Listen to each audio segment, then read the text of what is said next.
Coming up on the Inside Indiana Business Television podcast, groundbreaking research paints a picture of what Indiana's economy and workforce may look like in the future. A new Midwest venture studio adds Hoosier startups. We take you to a 130-year-old confectionery in Jeffersonville. Indiana's community health centers tout $1 billion impact. 2 historic venues prepare for March Madness, and we shine a spotlight on a nonprofit giving new life to old shoes. Welcome to the Inside Indiana Business Television podcast. I'm Andy Ober. New research this week sheds some light on the present and future of Indiana's economy and workforce. The Central Indiana Corporate Partnership teamed with the Brookings Institution and the American Enterprise Institute on the far-reaching study.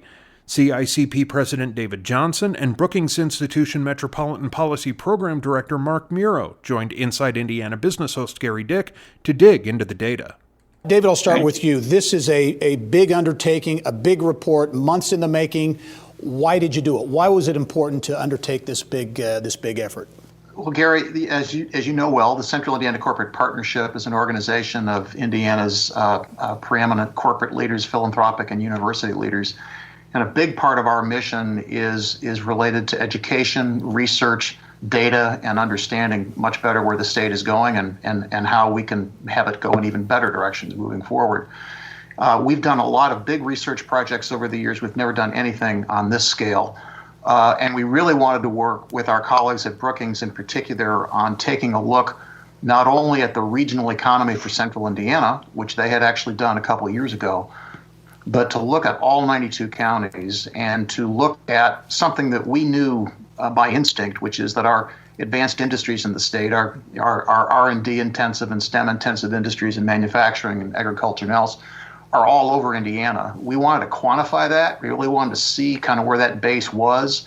And then we wanted to get a better sense of how it was doing, how competitive it was, how it was handling technology challenges and changes.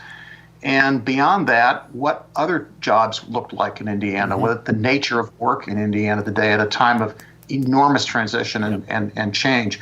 Brookings has done, and AEI, American Enterprise Institute, has too, a lot of really good research that looks at the heartland of the United States as sort of in the crucible, really, of 21st century technology change. We decided it was time to quantify it with people who could really do that, and that's exactly what these folks have done. Yeah, Mark, you have a very global perspective on this, have done a lot of work around the country. As you look at some of the takeaways from this report, advanced industries, which you, I think, coined that phrase, but these industries that are so important to the economy, Indiana does very well, has a lot of those industries, but the report found that over the last several years, the efficiency of those industries hasn't been where it should be. Yeah, absolutely. Good question. And, Indiana's number 3 in the country for the density of these R&D and STEM worker-intensive industries that pay well, they export, they innovate, and have wage premiums for workers at every level. So they're absolute, calling cards and cornerstones of any economy. State very strong in these in the present, especially due to its big manufacturing history. Many manufacturing concerns are now advanced manufacturers, but we're also talking about digital as well, high tech. They're doing well, but there's been a slippage of their competitiveness measured by productivity, and we think that that's got to be a top priority for the state. Yeah, top priority. And Mark, I'll get both of your opinions on this, but the recommendation is for more investment, more focus on policy investment, including from the private sector side on digital, on technology. Mark?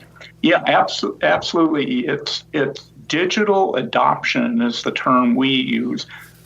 Companies that are digital need to get more digital, and the many that aren't yet, including in outside manufacturing, the service sector, have got to start moving up the curve. We've seen in the crisis that if you're a retail organization and are not digital, not online, not the strong e-commerce position, you're not going to survive. So it's just that important now. It's a matter of survival and competitiveness for the state's economy. Yeah, David, I know you agree with that, but we're running out of time here. Very quickly, I want you to get a comment on one other recommendation. Do more to support workers who aren't in good jobs.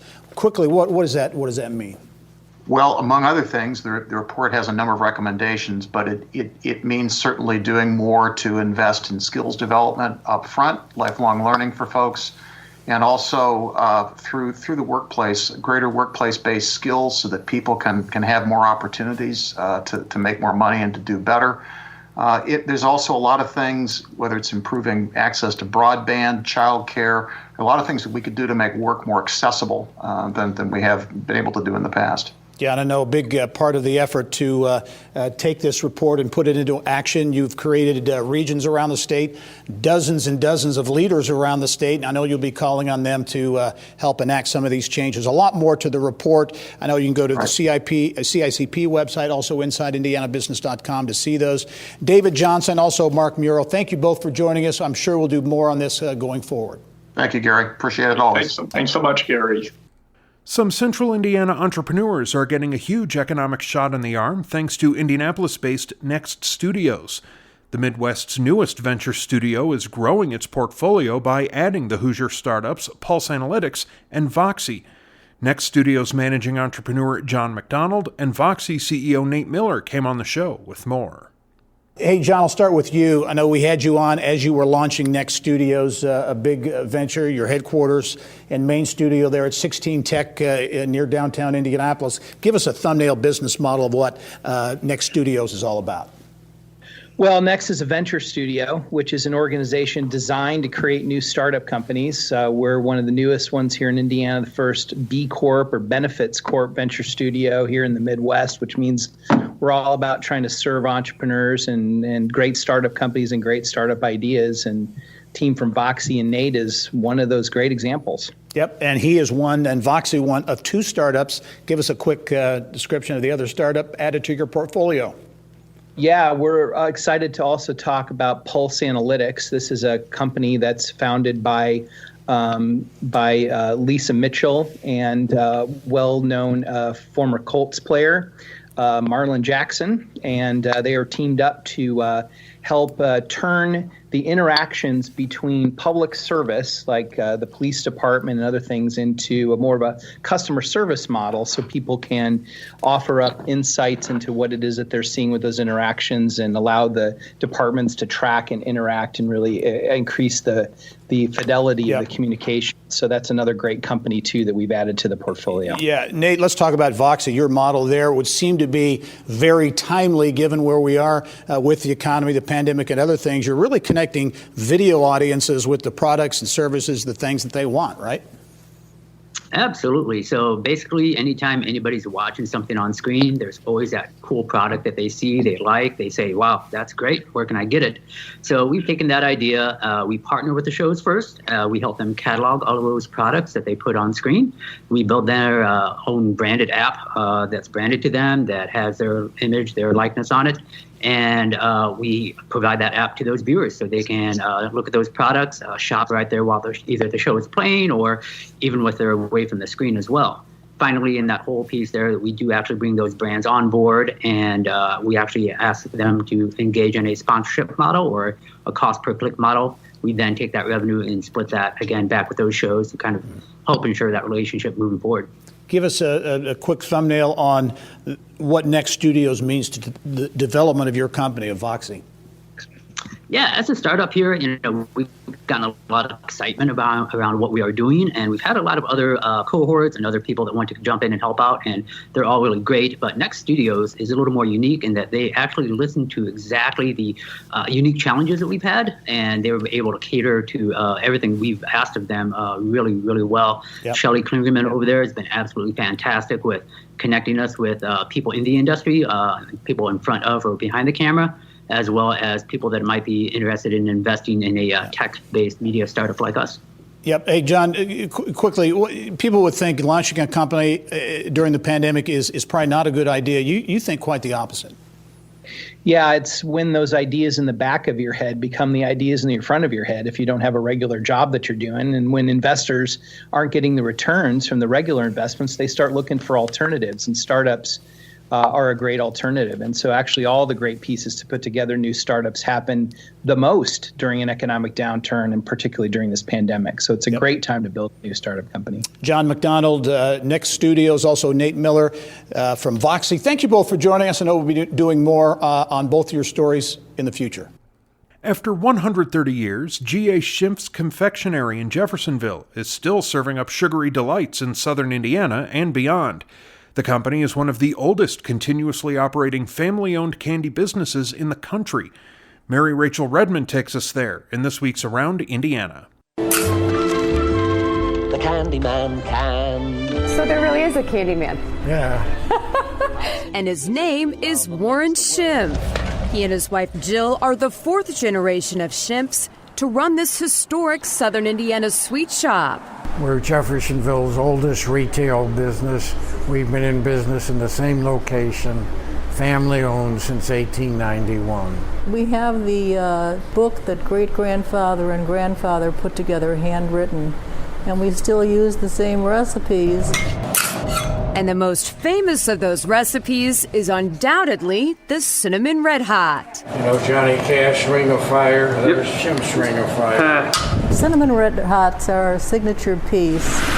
22,000 pounds of Cinnamon Red Hots in a good year. We make a lot of candy, caramel chocolate, a lot of hard candies, brittles, peanut brittle, cashew brittle, English toffee. The first candy machines were made in the 1860s. The candy table up there dates from 1891. Everything in here has a story.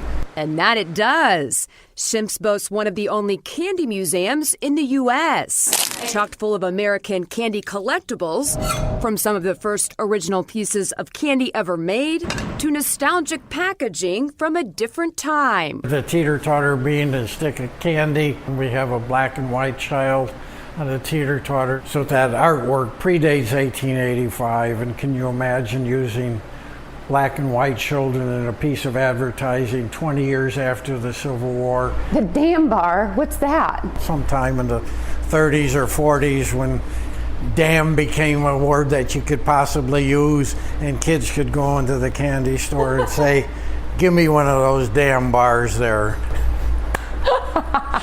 But it's not just candy. Old-fashioned chocolate soda? There's nothing like this. This is delicious. And take it from me, it tastes every bit as good today as it did when bobby socks and poodle skirts were at the height of 50s fashion. They say that our taste buds make us remember things. It's the taste of nostalgia. We have kids from 2 in parents' arms to seniors that come because this is what they remember from their childhoods. We've had 4 generations in the store at the same time. In southern Indiana's King of Candy isn't just a Hoosier favorite. Schimpf's has garnered national attention. I said, all right! From the Food Network to the History Channel's Modern Marvels, and even the queen of southern cuisine herself, Paula Deen. We have a good story to tell here. It's the story of a real Americana. And the story of recovery amidst the pandemic is also a real American story, as small businesses across the country struggle to stay open. But Warren says he can remember a time that was even harder on his family's candy business, imparting a few words of wisdom for mom and pop shop owners everywhere. The 1937 flood on the Ohio River, water went to the middle of the second story. In this building, they lost everything, but they rebuilt and persisted. Hang in there is about the best I can say. Hopefully you'll survive. Mary Rachel Redmond, Inside Indiana Business. In 7 years, Indianapolis-based Innovate Map has established and grown its digital service to provide research, branding, marketing, and design to companies inside and outside Indiana. The company says it has experienced explosive growth. CEO Mike Reynolds joined us with details. Congratulations. I know coming up March 1, 7 years in business. That's a great milestone. And you're marking that milestone with the growth I just mentioned. First of all, for folks who may not know, Innovate Map, give us your business model and what you're all about. Yeah, very, very good. So we're a digital product agency, and really what we're bringing about expertise in digital strategy and digital design. And so companies will hire us to make sure, very bluntly, they're building the right thing, and it's going to resonate with the market, with their market, their buyer, as well as their user base. What's fueling the growth? We'll talk about that growth in a moment specifically, but really what's fueling it? It's an appetite for companies to really think digital with their strategy. All this growth is really in response to a meta trend of just everybody thinking digital. And it could be, if you have a digital strategy, this is, certainly 2020 was a wake up call to put more fuel on that fire. If you're a non-tech company, think of a non-SaaS company, they're looking at digital now as a strategy to either complement or differentiate, their business. Yeah. So I would just say this trend of everybody thinking digital, and not everybody knows how to do that. They don't even know, what exactly to build, or certainly not how to design it or define it very well. And that's where our service will come in and help them with that capability. Well, as mentioned, you are growing. Give us a thumbnail of that growth, because you're adding people. You made an acquisition. Also, big news with an office in New York as well. Yeah, we've made a commitment. It's funny. We had a really strong fourth quarter and really had to make a call. Is this an anomaly or trend? And we've kind of made the commitment. It's a trend, and so we've made it entering the 2020. We're going to grow by 30% with our hires. Indianapolis will be the headquarters, but we are expanding to have a New York office. Primarily to support demand for more B2C or direct-to-consumer expertise, which I'm pretty excited about. That will actually strengthen the overall firm's expertise. But really, all of these are in response to that digital demand. Yeah, and how about talent? You finding it challenging to get the talent you need, or you getting having good luck on that? Yeah, I would be very honest in that is a little bit of the rationale with New York. Yeah. I think some of the appetite for a service to be delivered remotely is something that broke through this year, where we are looking at talent certainly primarily in Indianapolis, but open to do some of these future chapters and satellite offices of the Innovate Map agency. Yeah. All right, another Indiana tech success story, growth, certainly on the plate at Innovate Map. Mike Reynolds is the CEO there. Mike, thanks for joining us again. Congratulations on 7 years in business, and we'll look forward to following your story. Much appreciated. Thanks, Gary. Remember, you can catch Inside Indiana Business Television on stations throughout the state every weekend. Head to InsideIndianaBusiness.com to check listings. Medically underserved communities in Indiana with no access to health care often rely on community health centers as a safety net. A recent study by the IU Fairbanks School of Public Health shows CHCs have a $1 billion economic impact and serve nearly 600,000 disadvantaged Hoosiers. Indiana Primary Healthcare Association CEO Ben Harvey and Eskenazi Health Center CEO Don Hout spoke with Kylie Valletta in the Business of Health. All right, Ben, let's start with you. This economic analysis, very recent report about CHCs in Indiana. What do you think are some of the key highlights from a big picture perspective? Yeah, well, thanks. And again, thanks for having us on. I think the big highlight's the one that you already laid out, which is health centers have $1 billion economic impact in underserved areas in the state of Indiana. And that's critical because health centers are designed to be in medically underserved areas. And we can kind of extrapolate there and say medically underserved areas are also likely to be economically distressed areas. So not only do health centers provide access to high quality comprehensive primary care services, they also provide that economic benefit. So they really begin to address the needs of the community at multiple levels. And that's important when you think of impacting the health of Hoosiers. In addition to that, we've seen a big expansion of the community health center model in underserved areas in Indiana. So that $1 billion number is about 5 times what it was 10 years ago when this study was done previously. And in addition to that, too, you have the impact that health centers have as employers. So they have that generalized economic impact. They also provide a hefty dose of employment. So about 6,000 jobs, indirectly and directly, in underserved areas of the state. So it's pretty significant information. So not only are they the providers of healthcare and those access points that underserved Hoosiers need, but they also provide a big economic impact. Lots of strong numbers, lots of big impact there. Dr. Hout, that's kind of a statewide picture. Let's drill down to the local level. Eskenazi Health Center is one of the largest CHCs in the state. Talk a little just about the local impact these CHCs have in terms of delivering care. Yeah, and again, thank you for the opportunity to speak to you today. Whether you're in an urban area or whether you're large or small, all of our health centers really have a similar impact on the community. So pretty much everything I would say to describe our Eskenazi experience has really been the experience of all of my colleagues throughout the state and the country. Our health centers are located in the communities where we serve. We hire our staff from those neighborhoods. The demographics of our staff match the demographics of the communities where we provide care. Our doors are open to everyone. We do not turn anybody away. And oftentimes under one roof, we have multiple services. We're kind of a one-stop shop, including lots of things that we know now, like social determinants of health is a hot topic these days, but health centers have been talking about this and doing this work for decades when we understand the impact that food insecurity, for example, has on health. So while our health centers are making a nice economic impact, we're also really having an important impact on health outcomes. We are, our health centers across the United States actually are the largest primary care network in the United States, and we have some nice outcomes to show for that. All right. And speaking of health outcomes and delivering care, obviously Indiana is in the thick of a health crisis. Ben, talk a little bit just about the unique role that CHCs have played in Indiana as we've been dealing with the pandemic. Yeah, certainly. So, I think a big thing to highlight here is the collaboration that health centers have had with the state, with the Department of Health. Dr. Box and her team have been doing a fantastic job, a very difficult time, and they have done a really nice job of engaging health centers and leveraging, like what Dawn just talked about, that community connection and the connection that health centers have with the communities that they serve, communities that are oftentimes hard to reach in terms of delivery of healthcare services, but also public health messaging. There are oftentimes trust issues that come into a number of the communities that we serve, whether they be urban, whether they be minority-based, whether they be rural communities. There are oftentimes issues in the communities that we serve.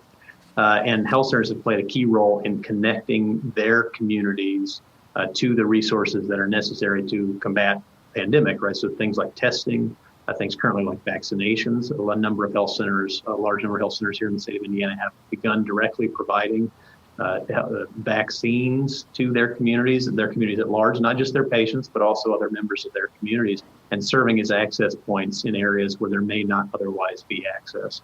And in addition to that, I think one of the things that we forget about in the middle of the pandemic, because we just talk about the pandemic, COVID-19 all the time, is that people are still getting sick, people still have hypertension, people still have diabetes. They're all the ongoing health concerns that we normally have. They just kind of are flying below the radar right now. But health centers have done really a great job of leveraging technology, taking advantage of things like telemedicine, the flexibilities that we have now to provide telemedicine in new and unique ways, and the different technologies and modes that previously may not have been used as much. The health centers have really done a nice job of integrating those into their daily delivery systems with the intent of providing more access for their patients where they may not otherwise be able to get it because of things like closures or whatever else. So health centers, I think, have done a really nice job of filling in that access gap and trying to continue to reach patients in ways that there may be difficulty in the middle of a pandemic getting that access that patients routinely need, and not dropping the ball on things like your hypertension medication or checks for your diabetes, not dropping the ball on those things. Okay, well, Ben, Dr. Hout, thank you for sharing the report with us. Indiana families searching for alternative educational opportunities now have a new option. Indianapolis-based Paramount Schools of Excellence recently opened its new online academy, which features the same offerings as the school's Brookside, Cottage Home, and Englewood campuses. Principal Brandolyn Hayes and Paramount Schools of Excellence Chief Academic Officer Kyle Beauchamp joined us with details in our Eye on Education segment. Kyle, from kind of a 50,000-foot view, Paramount Schools, really a success story, only a couple of years old, but you have grown rather nicely. Give us an idea of what Paramount Schools are all about and how many students. Sure. We currently have 3 campuses on the Near East Side of Indianapolis, serving over 1,200 students in grades K through 8. Paramount Schools has a high performing and supportive academic environment, with our Brookside campus receiving federal recognition as a National Blue Ribbon School, and our Cottage Home campus being top rated for performance on state assessment. And in addition to academics, PSOE students have access to enrichment activities, including championship athletic teams, an award-winning robotics program, and our on-site farm. And this coming fall, we're excited to launch our fourth campus, Paramount Online Academy, a tuition-free K-8 charter school open to any student in the state of Indiana. Yeah, I know we've done a story on your farms. That's a pretty cool element it is to the school experience. The Online Academy. Why do this? Is this an outgrowth, Kyle, of the pandemic? You know, Gary, I think it started that way. Certainly, we were pretty proactive about putting our digital platform together as early as last year at this time, as we felt like the pandemic might be impending. I think it's grown more than that, though, and we feel like this school can thrive and be successful even beyond the pandemic. You know, for the better part of a year, parents have had a front row seat to really observe how their children learn and what environment they learn best in. And a certain percentage of families, many of whom are really within our own school community, are now more open than ever to a virtual setting. And our job is to make sure that we support students' academic, social, and emotional growth through intentional and consistent communication, using digital platforms and leveraging our teachers and support staff through the school day and really through the school year. Dr. Hayes, you are the principal of the Online Academy. Talk about, first of all, the reaction, because you anticipate you'll have at least 100 students when the Online Academy launches in the fall. Yes, that is our goal. We want to ensure our Paramount families and families across Indiana that they would receive the same, if not the best education an online platform can offer them. My primary focus is to make sure that I ensure those families that they have the support here. All students that would be online would also have the opportunity to participate in the same things that our on-campus students participate in. Yeah, it's, for so many parents, the online piece is a very daunting challenge. And I know that's a big focus of the Online Academy, is providing the needed technology, tech support, materials, all those types of things, Dr. Hayes. So that's a big focus of the Academy. Yes. We want to also make sure that our parents know that they are supported.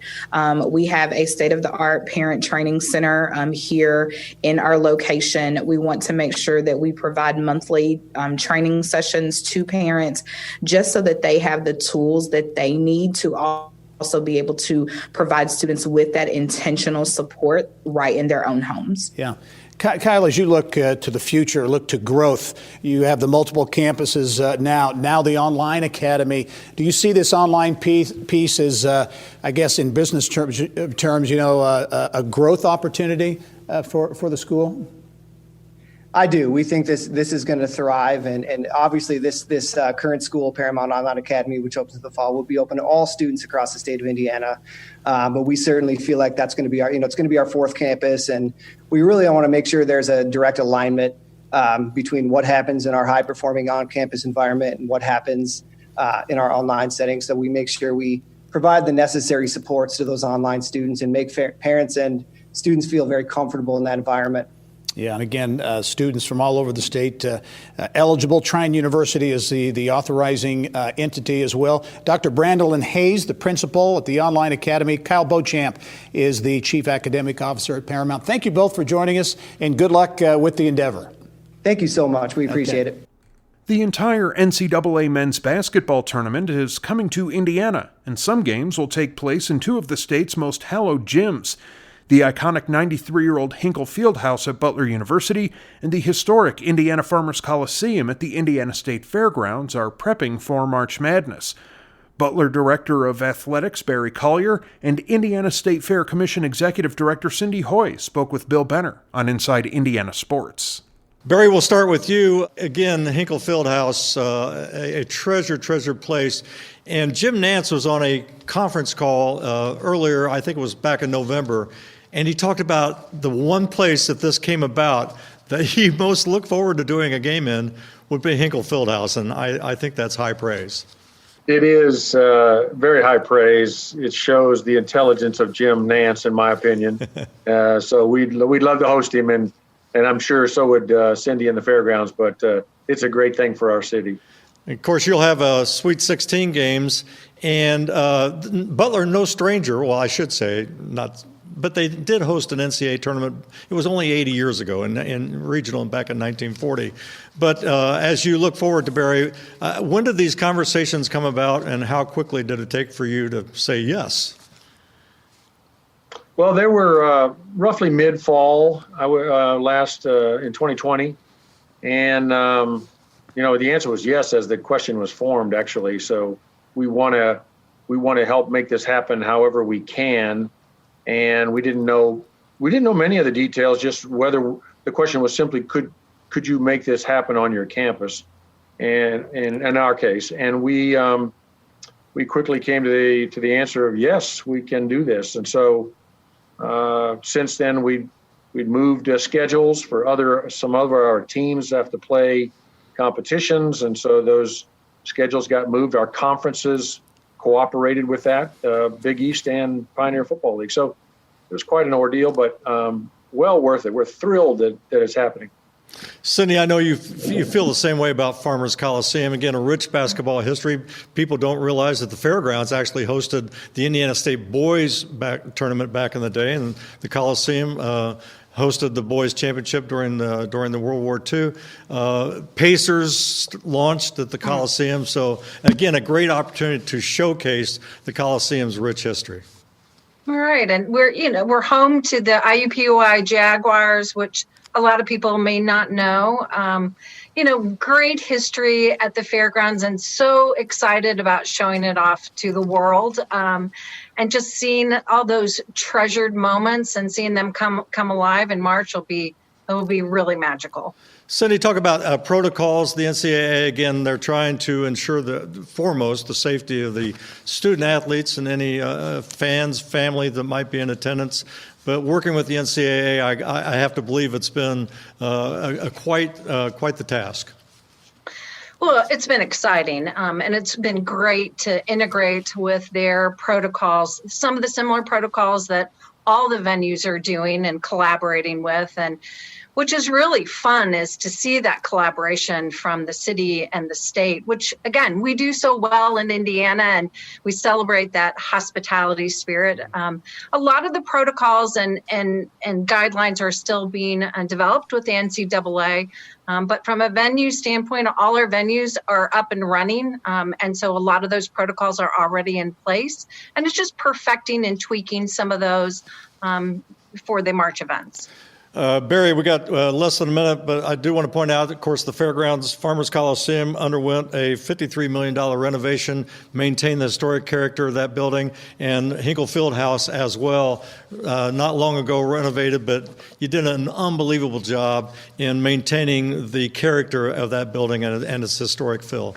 Well, I appreciate that, Bill, and one of the great things about folks coming to play basketball and March Madness in our buildings is that history that they both have. And so we're happy to show that off and share it with our visitors. Well, it's going to be a great experience. Again, Butler hosting Sweet 16 games. Farmers Coliseum will be hosting first and second rounders, and I can't wait for a national audience. Of course, the Big East does shine Hinkle Fieldhouse in that national spotlight, but I can't wait for a national audience to truly get and capture the feel of Indiana basketball. Barry Collier, Cindy Hoy, thanks for being on the program with us. Thanks, Bill. Thank you, Bill. And finally this week, the next time you're looking for something to do with your old unwanted shoes, think about Maureen Leisure. After watching a news story about children in Afghanistan suffering because they had no shoes, she founded a nonprofit called Changing Footprints. Board President Bob Broughton and Vice President Scott Splickle came on the show to talk about the organization's growth over 17 years and how you can help. Hey, Bob, I want to start with you.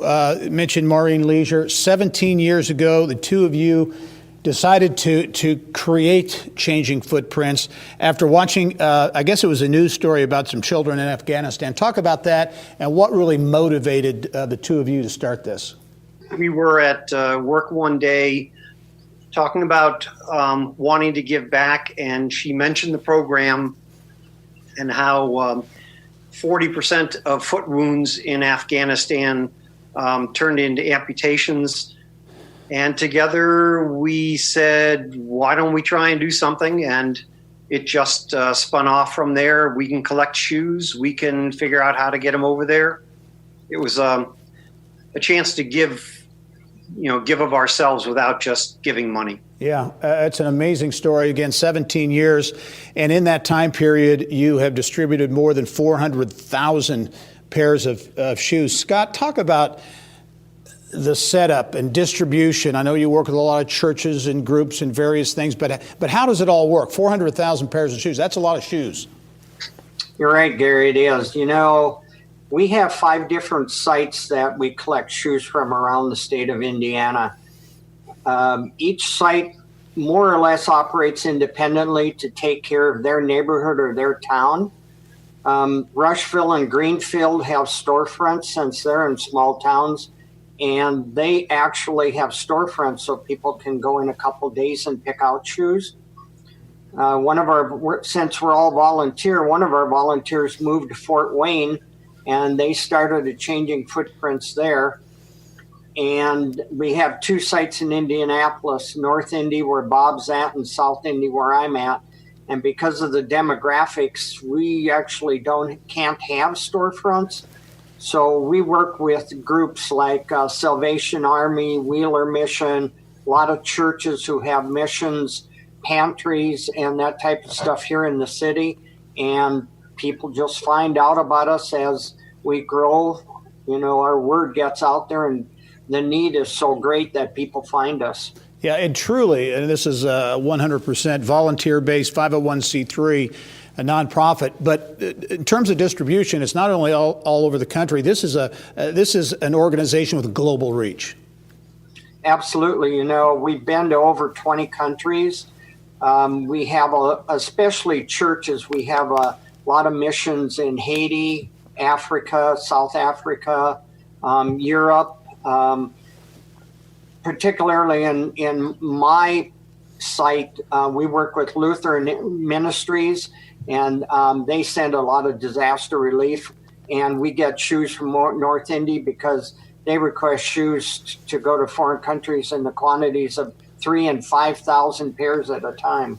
Yeah, wow. Bob, as we wrap up, I've got to imagine 17 years ago you were committed to this, but maybe had no idea what it would grow into. As you look going forward, where can this go? Where would you like to see? You're at 400,000 shoes now. Where would you like to see this go? Well, in our perfect world, there's a champion in every town that can find a way to collect 100 pairs of shoes, and an organization in their town that needs them. Every couple years, we open up a new branch. It would be great to have people from neighboring states contact us and say, how do we do the same thing? Changingfootprints.org is the website where you can connect to this very worthy cause. Bob Broughton, also Scott Splickle. Thank you both for being on. Congratulations, and thanks for the impact you're making, not only here in Indiana, but all over the world. Thank you. That wraps up this week's Inside Indiana Business Television podcast. Remember, you can find all of this week's TV segments, as well as the top business news from throughout the state at InsideIndianaBusiness.com. While you're there, you can also subscribe to our platform of free e-newsletters. This is Andy Ober for Inside Indiana Business.